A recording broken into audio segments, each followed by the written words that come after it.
person, but that doesn't mean that God didn't deeply put that impression on you when he made you. As I think God is the first artist. I think God is the artist that we're all seeking after. And so I do think that we have to not be afraid to take ourselves so seriously. We have to just get in there and try, and we might be scared, but why not? What do we have to lose, right? It worked for me. Exactly. Look at Arthur. Look at Arthur. So definitely, I would say just experiment. There's a passage that talks about we are God's handiwork. It's in Ephesians. And Ephesians 2:10. Yes, absolutely. And that word in Greek is poema, which is where we get the word poem from. And so I like to tell people, you might not pursue the arts. That's fine.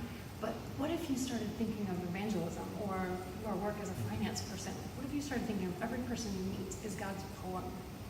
How would that change the way you talk to people? How would that change the way you see people?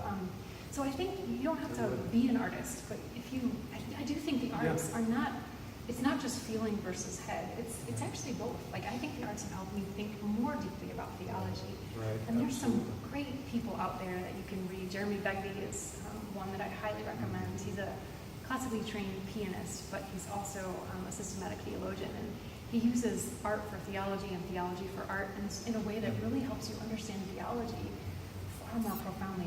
This is his best example. He says, if you paint the wall here red, and then you add yellow on it, those two colors can't exist in the same space. It'll change it to orange, right? Yeah.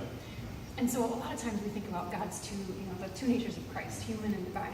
It's impossible for us to try to imagine because we're trying to see reality there. But what if we heard reality?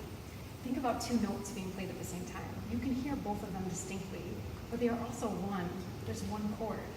So even in terms of problems in theology, we have a hard time talking about the Trinity sometimes. But if you think about three notes being played at the same time, each one is distinct, but you can hear that reality in a way that it's also one. And does that not help you open up theology in a way that is highly intellectual, but it's an artist that helps open that up? Because so often I think we only think of reality as being something that we can see. But what if we start listening to it? And what is God trying to tell us? And how can the scriptures open up in ways that are profound? That's something that has opened up for me, and I thank you for helping me to do that. That's wonderful to see you always. And all of you, we love you. We wish you could come next time, hopefully. Next time. In Atlanta. Appreciate it. Absolutely.